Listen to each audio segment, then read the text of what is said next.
La administración de Javier Milei en nuestro país y algunas alarmas que se van encendiendo. Y quisimos saber qué está mirando la Facultad de Ciencias Económicas, algunos docentes investigadores de nuestra Facultad de Ciencias Económicas que trabajan esta temática, trabajan pymes, entre otras cosas. Y agradecemos la posibilidad de charlar un ratito.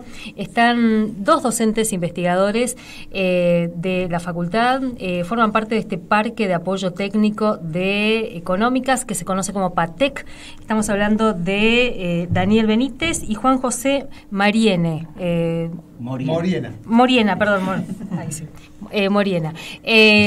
Un poco para contarnos qué están viendo, qué están relevando de lo que está pasando en nuestra región, en nuestra provincia en relación a pymes. Buenas tardes en principio, gracias por venir hasta la radio. Buenas tardes, muchísimas gracias por la invitación y poder colaborar con el programa también. ¿Qué están viendo? ¿Qué en estos meses qué habría que diagnosticar de las pymes? Bueno, sabemos que estamos en una situación bastante complicada económicamente por la pérdida del poder adquisitivo de la gente, pero bueno, nuestra experiencia que trabajamos con la Cámara de Comercio e Industria de Posadas, con ADEMI, con el Fondo de Crédito, también nos dice que hace falta mucha gestión interna para sobrellevar estos tiempos turbulentos, ¿no? Más allá del contexto económico que nosotros no lo podemos manejar, pero sí es cierto en boca de los propios empresarios que falta mucha gestión interna para adaptarse más rápidamente a estos cambios, ¿sí? Por ejemplo, un diagnóstico que hemos hecho junto con la Cámara de Comercio e Industria de Posadas arrojó que falta orden administrativo. Sin orden no se puede crecer, ¿sí? Porque la verdad que se pierde eficiencia en un desorden, ¿sí? Estructura de costos, las empresas no tienen bien claro los costos, ¿sí? Su estructura de costos. Como hablábamos recién fuera del micrófono, la transición de emprendimientos a empresas, nos decían que la mayoría de lo que denominamos empresas, en realidad son emprendimientos grandes, porque para ser empresas falta formalizar un montón de procesos y procedimientos, ¿sí? Que hacen al verdaderamente funcionamiento de una empresa formal. Hoy muchas cosas todavía se hacen a ojo o como decíamos hace un ratito, porque siempre se hicieron así, porque sobre todo se nota mucho en las empresas familiares, ¿no? Porque el padre lo hacía así, el abuelo lo hacía así, entonces cuesta mucho esa transición de incorporar a los jóvenes profesionales de las empresas, ¿no? La profesionalización de las áreas es un gran problema. Y después también el hecho de los indicadores. Nos piden mucho indicadores, ¿sí? La elaboración de indicadores para saber cómo marcha el negocio, ¿sí? Eso, a grandes rasgos, lo que le puedo decir, un pequeño diagnóstico en cuanto a lo que estaría faltando fortalecer en nuestras pymes locales como gestión interna. Sí, tomando nota además que el universo empresarial misionero no tiene grandes industrias, son muy pocas, ¿no? Está el sector celulósico papelero, algún gran aserradero y poco más que eso, digamos. Las demás ya son de medianas hacia abajo, es decir, tenemos un universo muy grande de pequeña y mediana. Sí, totalmente, sobre todo, y bueno, más acá en Posadas, ¿no? Que la mayoría de las empresas son comerciales puramente, claro. ¿Sí? No hay industria. Entonces, en ese sentido se hace un poco más difícil también la competencia, sobre todo ahora que volvió a convenir cruzar el otro lado, ¿no? Cruzar el puente en muchas cuestiones. Se le complica, por eso decimos siempre que en realidad lo que las empresas tienen que mutar un poco el pensamiento de no ofrecer solamente un producto. Hoy todas las empresas tienen que pensar que son de servicios, ¿sí? Tienen que ofrecer un servicio. Me gustaría que me expliques un poco mejor eso, porque me parece que es un punto muy importante. Pongamos un ejemplo que me parece que rápidamente lo vamos a pescar. Tenemos un supermercado, pero si yo en el supermercado además le ayudo a la persona anciana a llevar el carrito hasta el auto, si viene alguien que ve poco, lo ayudo y tengo empleados para cada una de estas cosas, es muy diferente a otro donde yo tengo que autogestionarme la compra de la verdura, el ticket y todo lo demás. Exactamente, hablamos un poco de eso, ¿no? De ofrecerle un valor agregado al cliente, que el cliente realmente sienta que se le está dando algo diferente que no es solamente agarrar el producto de la góndola, ir y pagar e irse, ¿no? Pensar un poco en que todas las empresas son de servicios, deberían ser de servicio, ofrecerle un servicio postventa al cliente, ¿sí? Eso es muy interesante. Bueno, acá tengo con mi compañero que tiene una pyme y que se encarga de eso, justamente están pensando todo el tiempo de servicios postventa al cliente como estrategia de venta también, ¿no? Para sumarlo a Juan José, exactamente. Sí. Para agregar a eso que estaba comentando Dani recién, hay algo que el autor Michael Porter, que es fundamental para nosotros en la administración, habla de valor compartido. Entonces, aquellas empresas que le den mayor valor y que se comprometan, no solamente que sea transaccional, la vinculación con el cliente o con, en nuestro caso, la farmacia, con el paciente,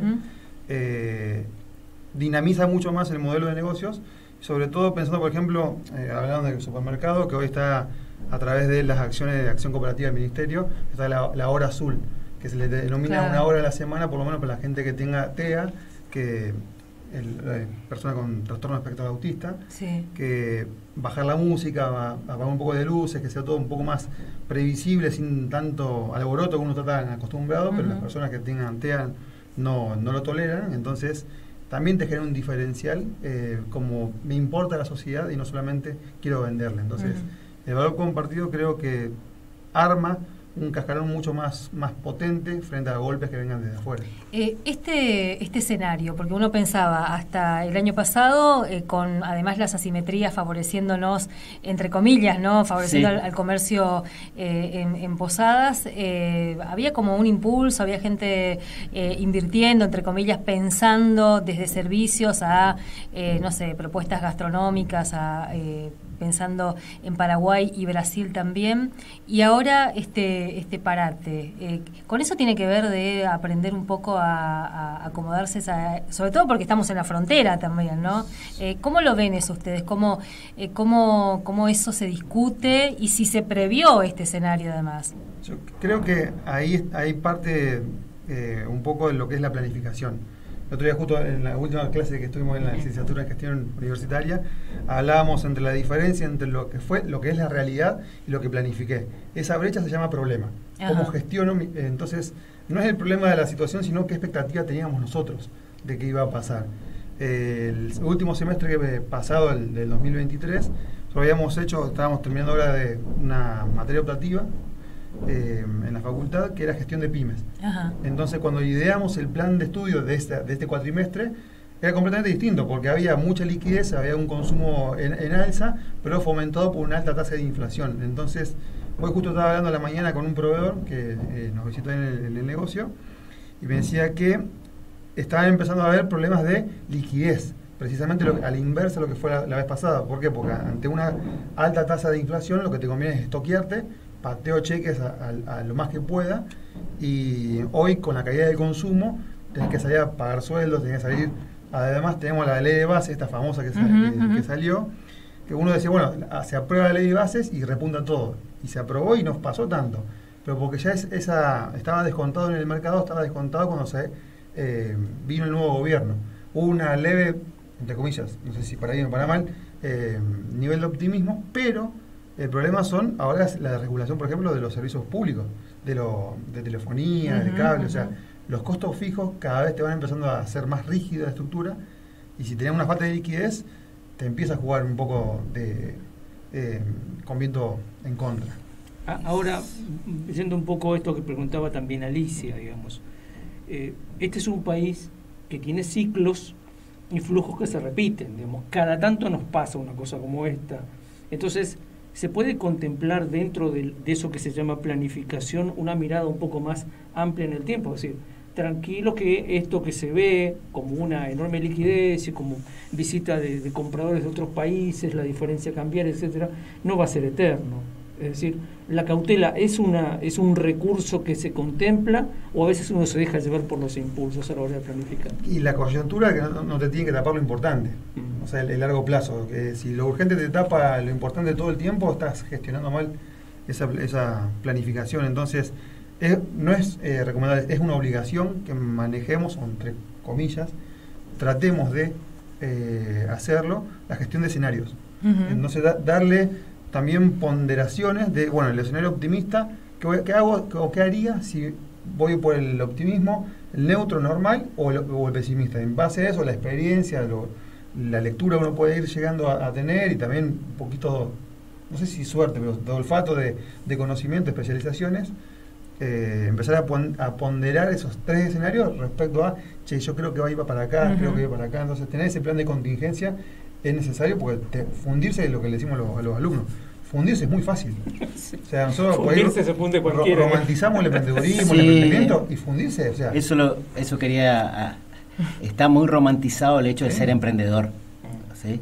Y es muy difícil ser emprendedor o emprender cualquier cosa hoy en Argentina y en cualquier parte del mundo, ¿no? Porque se romantiza, como decíamos, el hecho de tener un emprendimiento, tenés que tener tu emprendimiento, y la verdad que se necesita primero una sólida base científica, digamos, de conocimientos de administración, pero también mucho manejo emocional, ¿sí? Ahí está, creo que me parece la clave, el hecho de tener la capacidad de saber manejar las emociones a la hora de tener un emprendimiento es fundamental.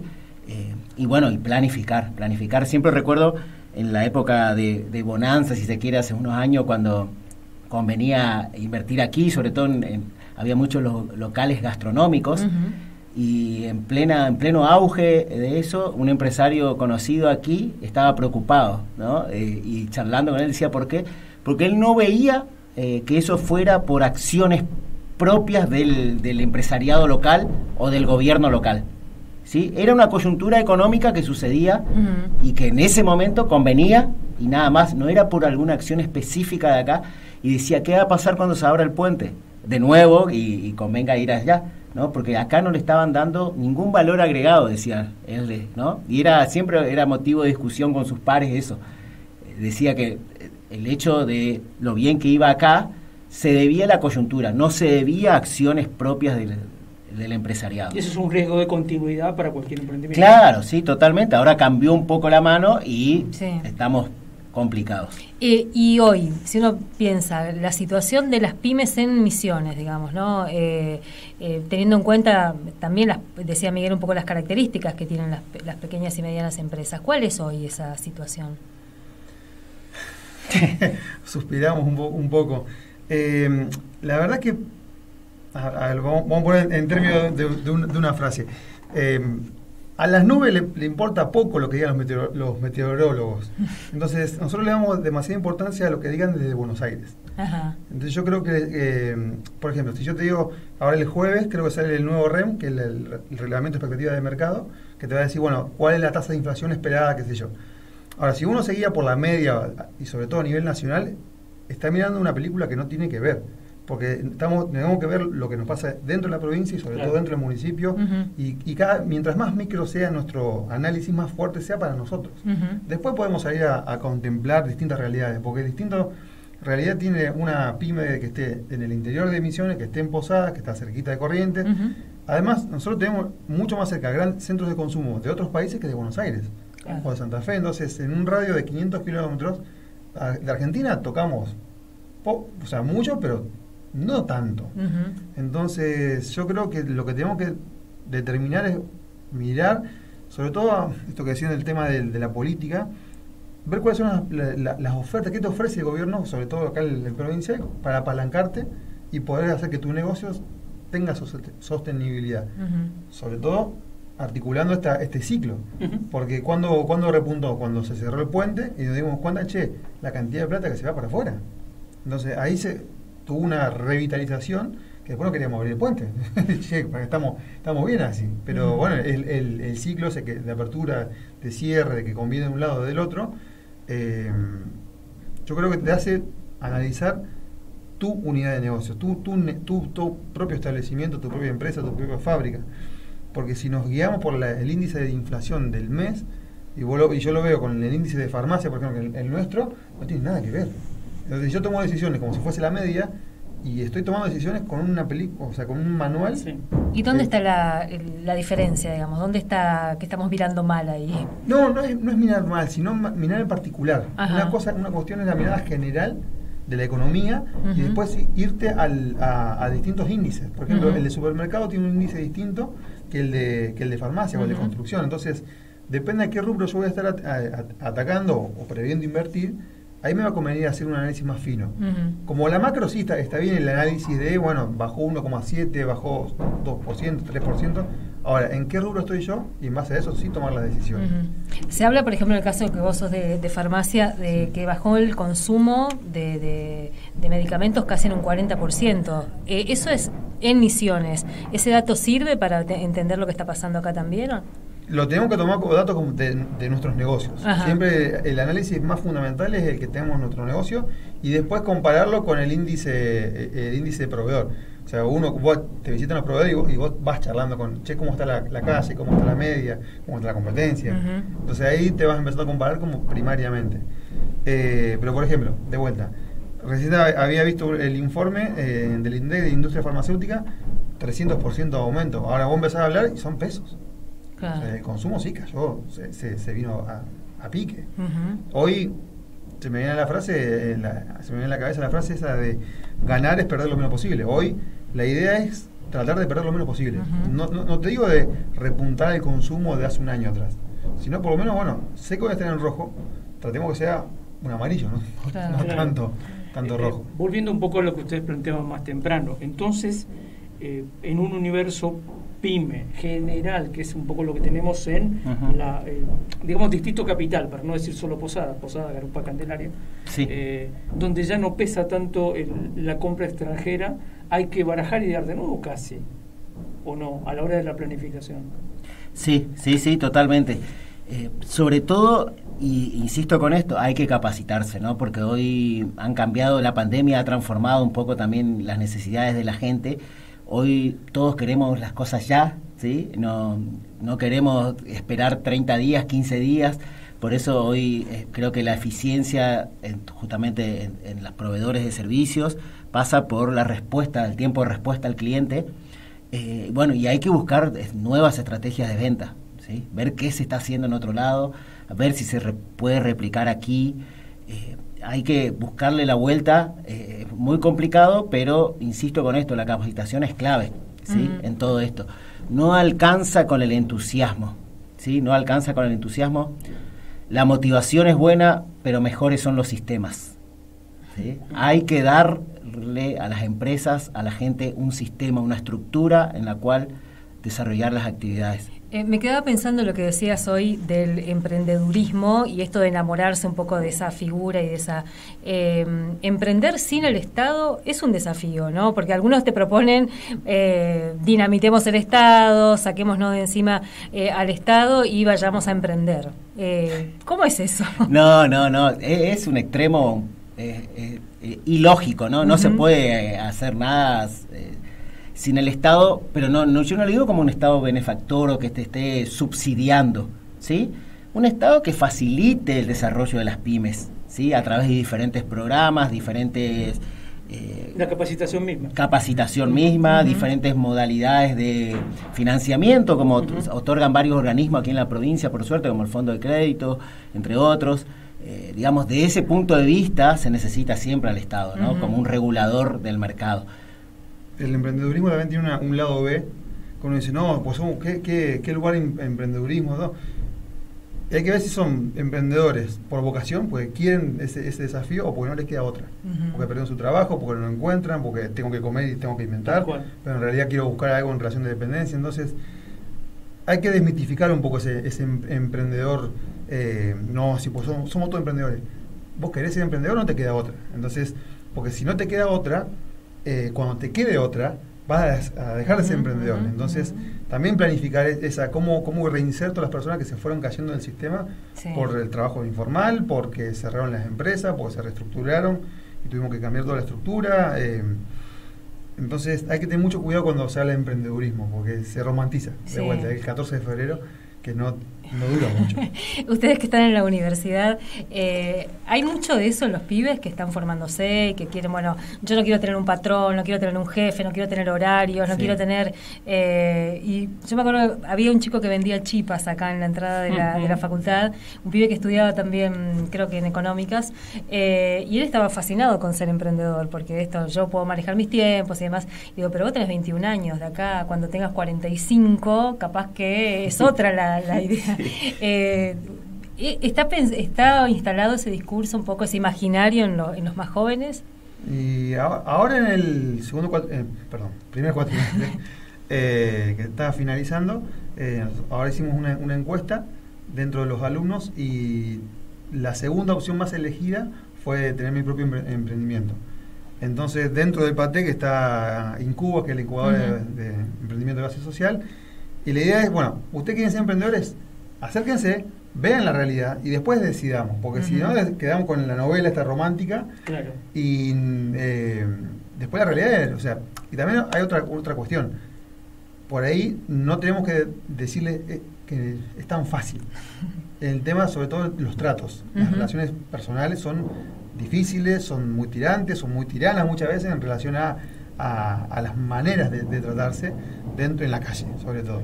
Entonces, que el estudiante salga, ay, yo quiero ser emprendedor, y a la primera de cambio tenés una dificultad y te caes, entonces es aprendizaje continuo necesario. No quiere decir que no sea emprendedor, pero por lo menos darle las señales y la caja de herramientas antes que salga de la universidad para que sea un exitoso emprendedor. Claro, pensando además que,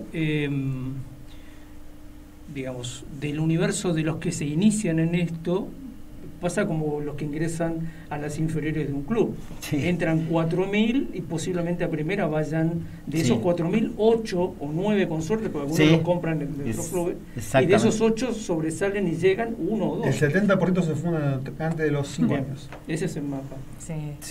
Sí, porque volviendo al principio, ¿no? Ser emprendedor requiere de contar con un montón de herramientas de base, que no solamente son cuantitativas, sino, reitero, también que tiene que ver con las habilidades blandas, el manejo de las emociones, resolución del conflicto, la capacidad de rearmarse ante la primera adversidad, porque sucede que muchas veces la primera adversidad nos tumba y no queremos volver. La paciencia, no es que van a recuperar la inversión en el primer mes, ¿no? La paciencia, de acuerdo al rubro, a veces tardan años en recuperar la inversión. Entonces hay un montón de cuestiones que hay que trabajar, y obviamente el riesgo, el análisis del mercado, bueno, casualmente quisiera aprovechar la ocasión para invitar este jueves 4 en la Facultad de Ciencias Económicas está la Feria de Emprendedores, justamente.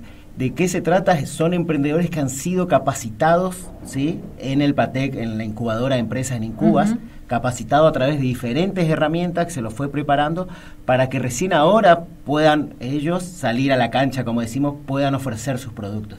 Así que a través de esta feria que hacemos, la primera actividad bastante innovadora, la primera feria que se hace en la facultad con emprendedores, desde las 15, de 15 a 19 en el hall central, van a estar los emprendedores ofreciendo sus productos. Reitero, son todos emprendedores que han pasado por un proceso de capacitación. ¿Podemos ir a visitarlos? Sí, por favor, los esperamos a todos. En ese horario. Bueno, puede ser una primera charla, porque quedan seguro. un montón un montón de cuestiones como para mirar un poco. Sí, la verdad que cuando ustedes nos inviten, venimos de nuevo. Me quedaba pensando, y esto tal vez para la próxima charla, porque esto de adaptarse un poco a los cambios y demás, estamos en la frontera, estamos en un país que cíclicamente enfrenta crisis de todo tipo, y me parece que pensarlo también desde ahí, desde los desafíos, los problemas que hay que enfrentar, con esto de animarse a montar una pequeña y mediana empresa, es un... Sí, en esto recordé ahora algo que siempre le decimos a los alumnos, en esto que mencionaba Juan recién, de hacerle ver la realidad que no es fácil. Yo siempre le digo a los alumnos, al cliente no le interesa tu negocio, no le interesa nada tu negocio. Y te está comprando porque vos tenés algo que a él le conviene. ¿Sí? Cuando le conviene otra cosa, él agarra y compra en otro lado. Claro. Entonces vos tenés que identificar qué tenés vos que a él le está conveniendo y fortalecer eso, ¿no? Como valor agregado. Bueno, y quedan un poco mirando así cuando le digo Claro, le digo a mi eso, negocio no un quiero poco la nada. realidad. Sí, porque es la realidad. Yo digo, yo compro en un lugar porque me conviene. Si el día de mañana veo que me conviene en otro lado, compro lo mismo en otro lado, digo. Y eso ¿Sí? pasa cuando decidimos cruzar o no a Paraguay. Exactamente, Tal cual. totalmente, sí. Bueno, Hay una cuestión, sí. te robo 2 segundos más, Sí. que hoy mencionado en el marketing, una cuestión es la necesidad y otra cosa es el deseo. Entonces, tengo una necesidad de beber algo, tomo agua. El deseo la Coca, o Pepsi, o alguna marca en específica. Entonces, valorar eso, o sea, el servicio añadido, fortalece ese deseo para quedarse acá, sobre todo. Y después, como cierre, y primero agradeciéndoles, Dani, también por la invitación, la cuestión fundamental es que por ahí creemos que todo el mal del mundo nos pasa solamente a nosotros. Y sacarse ese chip, primero cuesta un montón. Y después darte cuenta que hay pares, que hay cámaras empresarias, que hay facultades, que hay universidades, que no estamos solos como para fortalecer o pedir ayuda, pues también ese otro, el orgullo hay que dejarlo de lado, che, no me está yendo bien, no me sale, no lo sé, eso es fundamental. Reconocer el primer paso, la aceptación es el primer paso para seguir mejorando. Entonces, pedir ayuda, venir a la facultad, a la universidad, a las cámaras empresarias, donde sea, o juntarse con colegas o con gente de otro rubro, siempre fortalece para buscar una segunda opinión, sacar un poco la cabeza abajo del agua y que no te tape la vorágine. Claro. Genial. Bueno, mil gracias. No, gracias a ustedes. Muchísimas gracias. Juan José Moriena y Daniel Benítez son docentes investigadores de la Facultad de Ciencias Económicas y hoy con ellos hablando de pymes. Muchas gracias.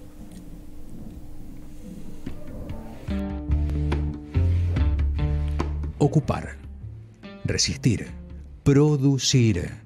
Acá estamos, es lo que somos.